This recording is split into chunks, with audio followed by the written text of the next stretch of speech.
என்னடா? அம்மா மேல போலீஸ் கம்ப்ளைண்டா? ஏன்டா? என்னோட சின்ன மீனோட தலையை வெட்டிட்டாங்க. வெட்டிட்டாங்களா?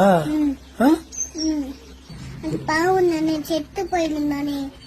செத்து போச்சா? அது செத்து போயிடுச்சு. இப்ப அது எங்க? அம்மா சமைச்சு எல்லாரும் சாப்பிட்டாங்க. நீங்க? நானும் சாப்பிட்டேன்.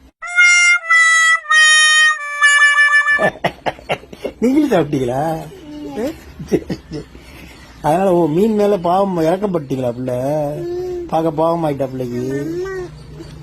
சின்ன மீன் இருக்குல்ல, ஆமா, அவங்களோட அம்மா இருக்காங்களே, ஆமா, அவங்க நம்ம அம்மாவை பொடிச்சு கொடுப்பாங்க போலீஸ்ல. ஐயோ, போலீஸ்ல பிடிச்சு கொடுத்துருவாங்களா? அந்த சின்ன மீனோட அம்மா மீன் வந்து என்ன பண்ணலாம்? சரி, வக்கீல் வச்சு ஏதோ இது பண்ணுவோம், ட்ரை பண்ணி அம்மா வெளியில எடுத்துருவோம். சரி சரி.